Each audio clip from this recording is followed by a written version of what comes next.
if you think of discernment, one way that you can think of discernment is in a person's ability to differentiate buying signals, Mm, to differentiate um, the the ideal client description and how that actual person shows up in real life, and their ability to see and identify that's a person that I want to talk to, or this is a person that I want to make sure I keep the conversation going with, versus actually that person really is not our ideal client description, that they don't fit.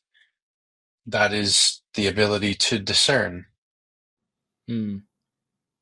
I feel like that's a fair assessment because like sometimes people will say, okay, let me get back to you. I'm going to talk to my marketing team, whatever. And I've learned that like now, at least half the time, that means screw off.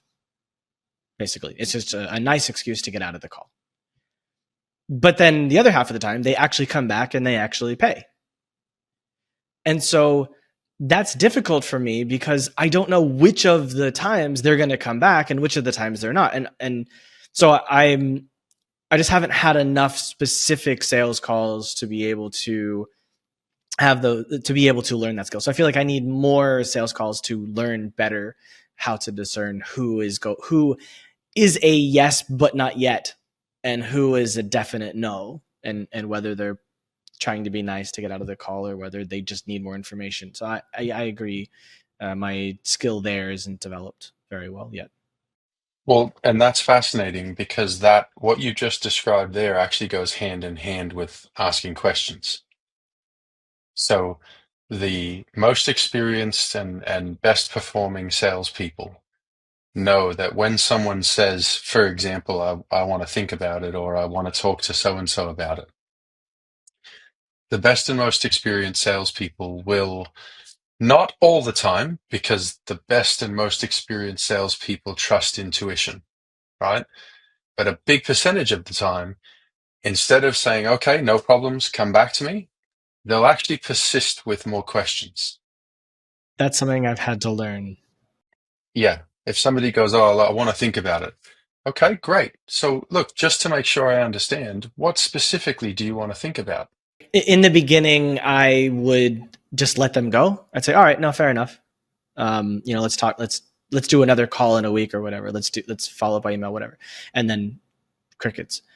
And so I've been learning. Hey, so I understand like what let's talk. So it's something that I'm figuring out now how to do. Um, Especially when they say I'm like on the intake form, they'll say they're the sole decision maker, but then on the call they go, yeah, but I've got a marketing director and this is coming out of their budget. I need to talk to them. So say, okay, well, what can what answers can I give you that like your director might have a question about? Or so I'm trying to, or, oh, what if we had another call with the marketing director? I actually had a call a month or so ago with the CEO of like a 50 or 60 million dollar per year brand, and the marketing director was on the call. I didn't invite them.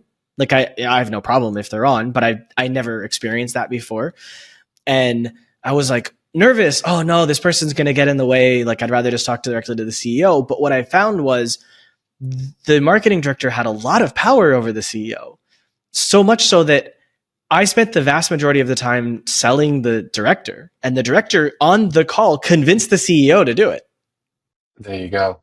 And I was like, I should be talking to marketing directors, not CEOs, because the marketing director gets it. The CEO doesn't. So the marketing director for you can become that internal supporter. Yeah. They can become the internal supporter to help you get it across the line. The internal stakeholder that stands up and goes, "Hey, this is a good idea." Yeah. But then I had another call like a week or two after that with someone who wasn't the director. They were in marketing, but they weren't the top of the department. And they sunk the sale for me. I think the CEO was interested and they were like, yeah, we're not doing any of that stuff right now. And I'm like, Okay.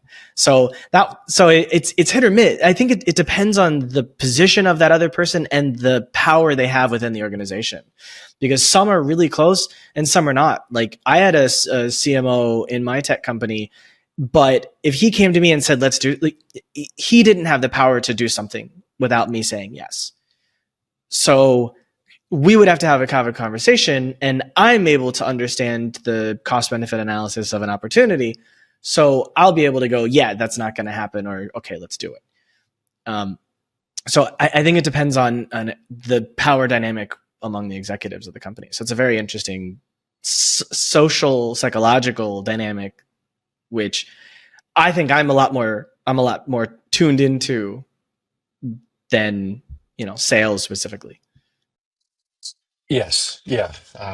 What's the way that an organization makes its decisions, and what is the power structure that exists there? Who has the authority to make the decision? Thanks for watching. If you liked this insight, I've handpicked another video for you right here on the screen. For more actionable strategies that get you real results, hit subscribe.